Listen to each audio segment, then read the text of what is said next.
নমস্কাৰ যিসকলে Assam TET qualified হৈ আছে অৰ্থাৎ এলপি আৰু এমই টেটত আপোনালোকে উত্তীৰ্ণ হৈছে অৰ্থাৎ এতিয়ালৈকে চাকৰি পোৱা নাই আপোনালোকে ভাবি আছে এডভাৰটাইজমেন্ট কেতিয়া ওলাব আপোনালোকৰ চাকৰি পাব নাই এই বিশেষ মই ভিডিঅ'টোত আলোচনা কৰিম গতিকে ভিডিঅ'টো স্কিপ নকৰালৈকে আপোনালোকে শেষলৈ চাব বুলি আশা কৰিলো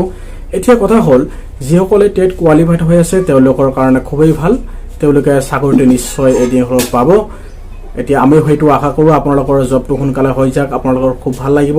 যেহেতু ইমান কষ্ট আৰু ধৈৰ্য সহকাৰে আপোনালোক টেটত কোৱালিফাইড হৈছে এতিয়া অলপতে ডিএলআৰৰ যিবিলাকৰ ৰেগুলাৰ মোডত ডিএলএড কৰি আছে সেইবিলাকৰ যি 4th চেমৰ ফাইনেল এক্সামটো আগষ্ট মাহৰ শেষৰ ফালে ষ্টাৰ্ট হ'ব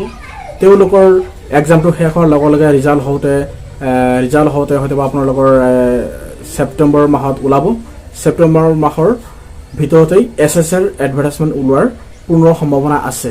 এই ক্ষেত্ৰত যিসকলে টেট কোৱালিফাইড হৈ আছে তেওঁলোকে এই বিজ্ঞাপনত এপ্লাই কৰি তেওঁলোকে পোষ্টকেইটা পাব পাৰে গতিকে আগষ্ট মাহৰ শেষৰ ফালে ডিএলএড 4th চেমৰ ৰেগুলাৰ মোডত যিবিলাকে ডিএলএড কৰি আছে ডাইৰেক্টত তেওঁলোকৰ এক্সামটো ষ্টাৰ্ট হ'ব আৰু এক্সাম শেষ হোৱাৰ পাছত ছেপ্টেম্বৰ মাহত তেওঁলোকৰ ৰিজাল্ট ওলাব আৰু এই ৰিজাল্ট ওলোৱাৰ পিছতেই এছএছৰ পৰা বহুত কেইটা পোষ্ট ওলোৱাৰ চান্স আছে পূৰ্ণ আশা আছে আৰু আপোনালোকে এই কেইদিন ধৈৰ্য ধৰি থাকক নিশ্চয় এডভাৰটাইজমেন্ট ওলাব আৰু সেই পোষ্টত আপোনালোকে চাকৰিটো পাব গতিকে এই ক্ষেত্ৰত আপোনালোকে কোনো হতাশ হ'ব নালাগে আৰু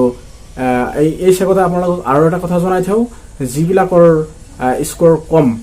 তেওঁলোকে 2022 চনৰ টেটত অৱতীৰ্ণ আপোনালোকে হৈ লওক আৰু স্ক'ৰ মাৰ্কছটো আপোনালোকৰ বঢ়াই লওক পৰৱৰ্তী ইনফৰমেশ্যন জনা হ'ব